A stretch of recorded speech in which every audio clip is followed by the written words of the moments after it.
Okay, I'm going to dub over the audio on this for some reason. When I did the original recording, it didn't work, so this is just a dub over. Here you can see where we've got the coils mounted and we've labeled them RA and RB, and the top part is LA and LB. Here you can see we routed the coil wires separately. On one side, you can put all your other wires. You can put the coil wires and you can put your alternator wires there. But the sensor wires are right here, and they're always kept separate, and they're kept, as you can see, like an inch or so away from the coil wires or any other wires. And then below that is the mixture cable that's coming back in. The coil wires here, you can see where they're coming out, and then they're I got a standoff there to keep them away. So you just don't want these sensor wires, the two sensor wires going to the mini sensors, to be touching any other wires or around them. Here you can see it's kind of hard to tell in the manual, but you can see here these clamps, the Adele clamps, that you have to install and run your mixture cable through. So the mixture cable is coming down, then it's going through that bottom set of Adele clamps and then going forward. And here you can see the coils. That's the alternator. I haven't put the alternator on yet. On the Lycomings, you have to install the alternators. Here I've gone ahead and I set the baffles up before I actually mounted the engines, but don't put the front baffles on yet or the back baffle there, because the back baffle, you're going to have to drill those holes, one of those holes anyway there, for the prop and the throttle cable to go through. So you'll need to thread those through that back baffle as you put it on. As you push it forward, you can push them through, and then you can see how they're routed. The prop one's going straight to the prop bracket, and then here you can see it's going over the top of those two push rod tubes, and then going underneath right there. Then those Adele clamps I've got there in place will be installed, and it goes down through that hole there. So you'll want to install it and run down through the brackets right here, and then it goes on down. Then it'll connect the throttle to that point right there.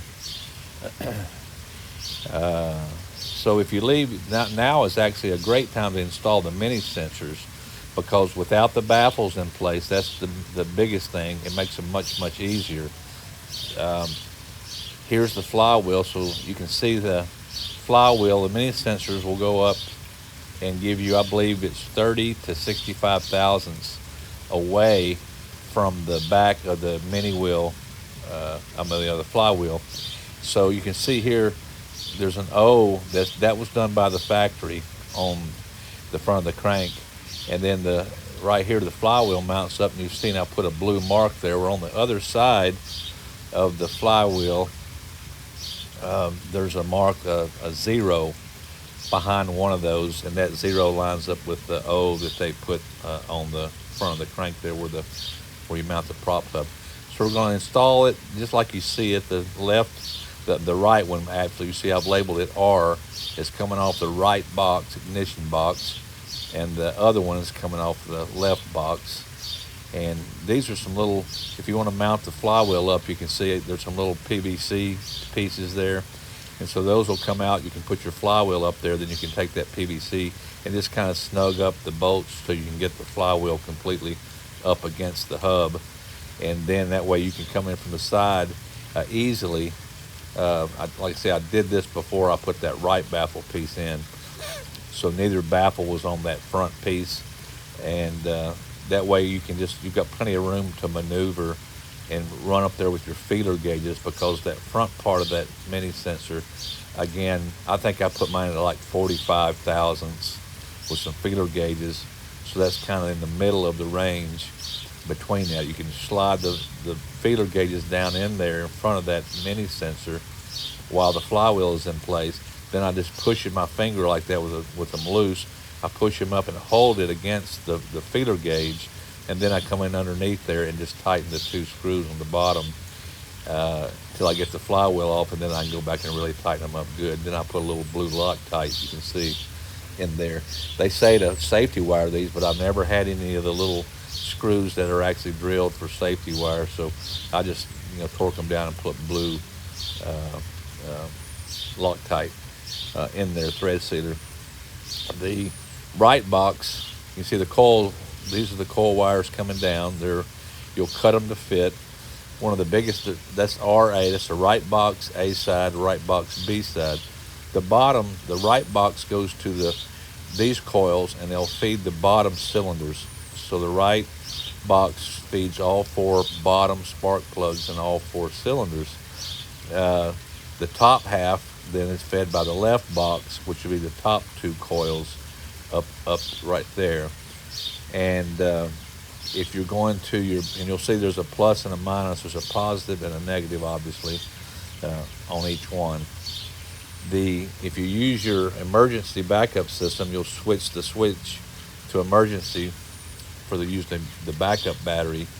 And when you do that, what you're doing is only using the right box.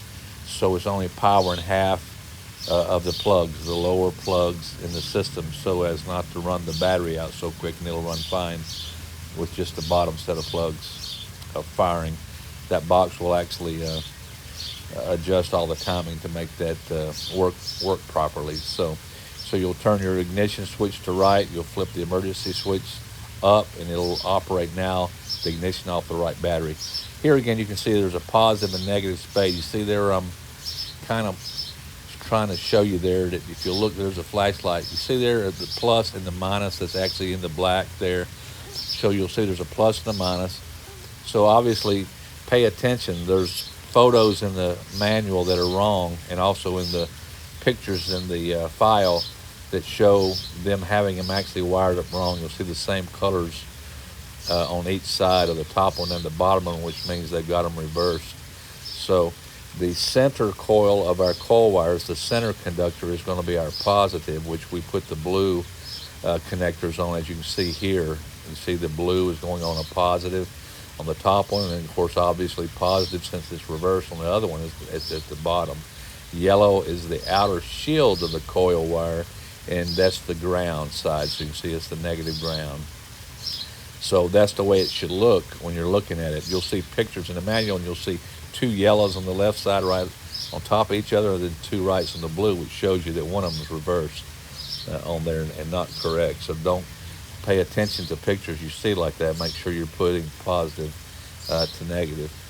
The biggest fault with these is that that center conductor wire on the blue is an extremely small group of stranded wires.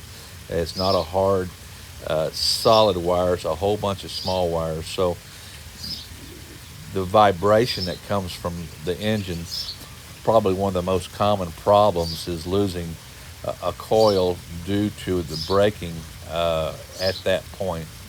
I think they should have a better system of connecting these rather than these spade connectors because of that. That's the weak area. So there's even a service bulletin out now from Cub Cratchers that says to be sure and go check them and to make sure they're reinforced enough. You see here, it was very important to label, these coils as they're coming out of your box before you put your boot cowl on. You'll have write an RA. You can see here where I had them on I've already cut these off to see it had RA, RB, so forth. And as you come forward, so you know which one's coming from where. And then we're going to basically fit these and cut them to the right proper lengths where they'll actually mount up and not be any excess in there. I'm showing you here how we've done it. You take a razor blade, and there's a plastic coating on the outside. That's that tan color. You see here I've already used a razor blade, which I think is just the easiest way, is a nice sharp blade. And I just very lightly, so I'm not cutting into that shield, just kind of lightly bending it sideways as I show here. Just kind of give a cut around in a circle, then just kind of bend it, and it'll pull it away from it, and plus also let you see, when you can see the silver shield, you've cut just through the plastic. And then you can just simply take it and grab the edge with your fingernail or whatever, or I slice down from top to bottom and then just slide that plastic cover over, hopefully with not too many pieces of the shield with it. Now we've got the shield. Again, there's actually there's 2 layers of that shield in there. And then in the very center is the center conductor. You see how small that group of wires is. So now what you do, that's kind of like the Chinese finger trap thing. You know, when you pull it out, it gets very tight. So what I do, since we're going to have to separate it, and I can't do it with just one hand since I got the camera, but grab that shield, and then grab it and push it up. So you should push it up just like I'm showing you here, and that'll loosen it up. See there how that's loosened up? It's pushed it up, and it's made it a loose shield around that center conductor there. And then I just take, see there how I'm pushing it? That's just showing you how it's it opens up and gives you more room to do what you got to do next. Then I take these little picks. I love these little picks. I use them all the time in the build. And you just kind of just start slowly working that shield back away. Just bend that center conductor. Don't worry, it won't break. It's very flexible. And just kind of bend it and just like that. And use the end of the pick and just keep pushing and working around it until you can push that thing all the way through like I've got it there. And once you've got it like that, then you can actually kind of grab onto the shield side with your hand. And again, I can't do it operating the camera, but you grab that shield with your left hand or whatever, and then on the right hand you can start to just pull on that pick, and it'll start to pull that center conductor up through. It'll actually slide it up through it. And actually once you get it up far enough, you know, maybe get it a quarter of an inch or half an inch coming up through there, it's actually easy just to take a pair of pliers then and grab that white center conductor right next to the pick up there, and then just kind of pull that side while you hold the shield, and it'll pull the center conductor just right on out. Then what I do is once I've got it done is you can see here, I take one of the things, I measure how much of that center conductor, the wire's inside of that center insulation conductor there. So we're going to cut that center conductor off enough so that we can put the wire up in that connector and crimp it. So again, that's the weak point. So I'm going to kind of measure how much I want to use so I get it all the way up in there. And then we're going to very carefully cut with the razor blade around that white center conductor. Again, that wire inside is very thin. I don't know how many strands there are, but they're super small.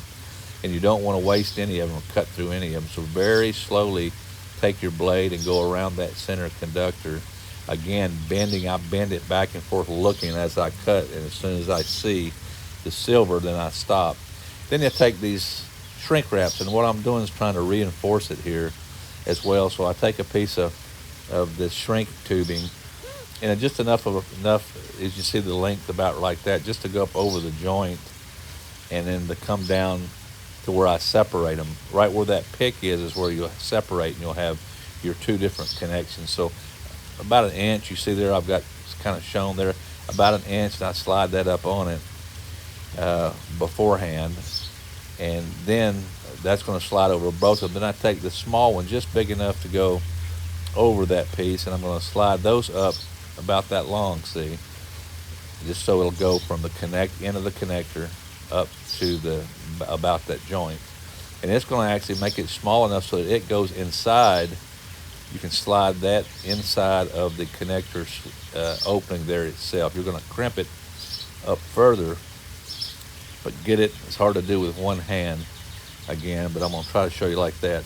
So you can see I've got the shrink tubing that'll go inside of the connector. And so after I've got it connected and crimped down, then I'm going to put it on that way, and then I'm going to shrink that down tight against it, and that's giving you a lot stronger connection there at that joint. See, just like that's how it'll go.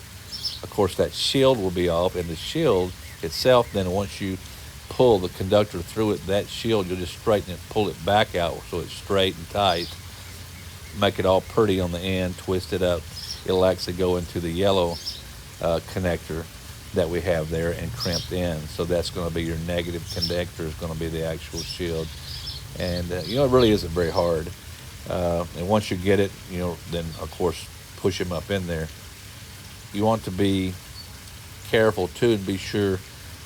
Again, this is probably the weak point on the airplane, really, is these connectors. They're not very good.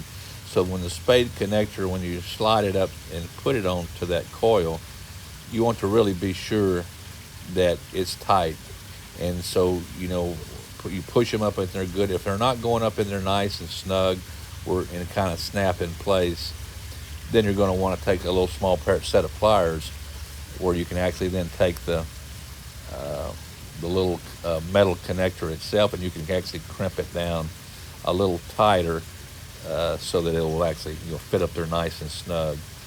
Once you get it up there, you see how I've really got these where I make sure there's no pressure. You're not pulling on them, you're not pushing on them, and then I've got them zip tied together. And again, when I finish kind of tying everything off, all the wiring off completely, I'll make sure I've got them so it's not wiggling around or moving, and there's no pressure in either direction where they connect onto it.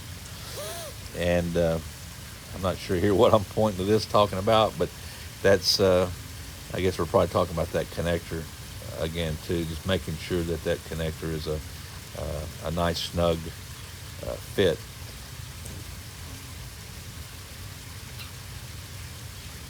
Got the two coming off the left side there, see? And then, you can see there where I've got it kind of tie wrapped together. When I get it all done, I'll make sure everything is tie wrapped out of the way and staying away from the sensor wires, those two mini sensor wires, keeping them away from spark plug wires, from the coil wires, and so forth, as all the way through the system, through the boot cowl. That's the connector I'm talking about right there, the spade connector. If you find it's loose or not really a nice snug fit right there where they bend over, you can actually take a small pair of pliers and go up in there and bend those little connectors down.